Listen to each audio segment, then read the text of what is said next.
I'd like you to talk about, especially addressing those in our audience that may not be Catholics. From your experience, the difference in the understanding of conversion itself between the Protestant understanding of what conversion is and then the rest of your life after conversion and the Catholic understanding of what is conversion. So amongst the other duties I do, I also direct RCIA for the parishes of Steubenville. So I yearly get to walk this journey with folks from, and some we've had the last number of years, folks that have zero cultural Christianity. None. Never heard of Abraham, Moses, Garden of Eden, Apple. I mean, none of those things. And so every week is new information for them. And so it takes me back to square one every year of, and I tell them the first night, this time is not about getting the rubber stamp on your head that now I'm Catholic. It's conversion to Jesus Christ. And so it happens on various levels. Here's the thing that I have been, being a pastor, that would, so raise your hand if you want to become a Christian, which is how it took place. You get to the end of your service, and who would like to become a Christian? Everybody close your eyes, raise your hand, I see that hand, I'll pray with you, you're done. Keep coming back.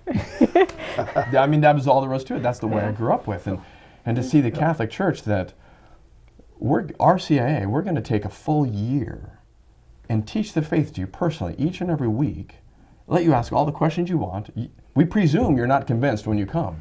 The whole point of this is to answer questions, and for the purpose of conforming our mind to a Christian worldview, to the mind of Christ. And there's many spots along the way, but leading up to the Easter Vigil, that when one enters the church at that time, they enter into Christ, salvation in the truest sense, and then they become full participants in all that Christ has.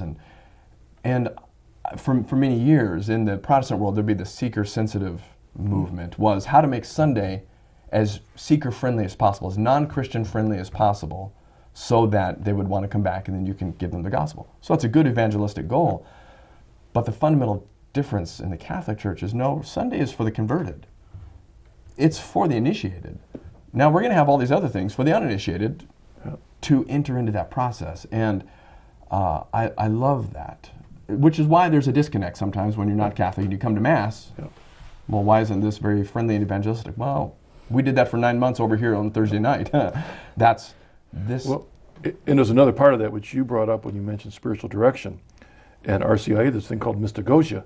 In other words, it doesn't end at Easter. Right. I mean, that's different than, as you're referring to, the old tradition where every Sunday you're looking for someone to raise their hand and be received in the church, but that's really, it stops there in a sense. Yes. And the continual conversion is the assumption of the Catholic understanding of conversion. And that's where you were mentioning on the way down, that you can follow up on the blessing of the liturgical year, that the Church constantly calls us back to examination.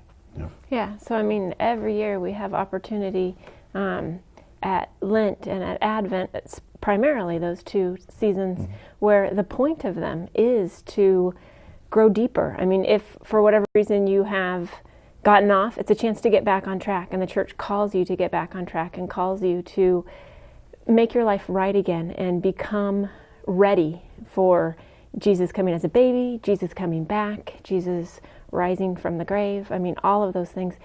But if you haven't gone off track, if you're just still being a good person, it's a chance to go deeper, a chance to, and that's what I was seeing this last Advent, to really go deeper, to have Advent be Advent and really be able to understand this preparatory season for Christmas. I mean, Christmas starts at Christmas. It doesn't end at Christmas. On the 26th, we don't take the tree down. I mean, we are now in the season of Christmas. And so being able to prepare for that and go deep and understanding and the Church gives us those opportunities each year. And when we think catechesis, I mentioned earlier what I do with kids, where we read through the scriptures before going to Mass. And I mean, how many of us, and we've done it plenty of times ourselves, by the time you get to Mass, everybody's so mad and yelling, and you walk in the door, and okay, now we're holy, and hopefully by the time you get to peace be with you, you calm down, so you can say that honestly.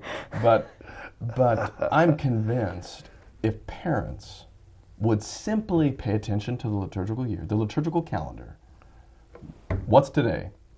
Oh, okay, here's the feast today, here's the significant event, and the holy days of obligation. just pay attention to that. Just talk about those from some type of at least motivation that we want to put this into practice, even if they don't have any understanding. Just the basic understanding they have. Jump on the website and find a little paragraph that explains it. If they would just regularly do that, the whole gospel is right there, every aspect.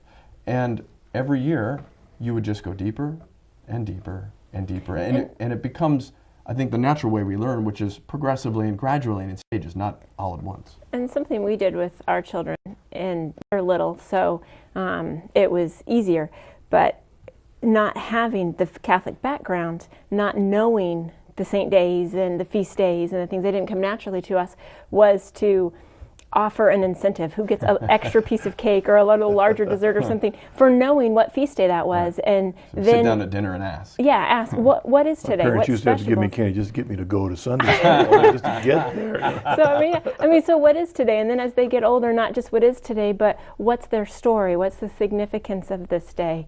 Give us a little more. And so the kids then get into the habit of, they want the treat, so they're going to the research, but then it eventually internalizes within them, and so they know the stories. Right.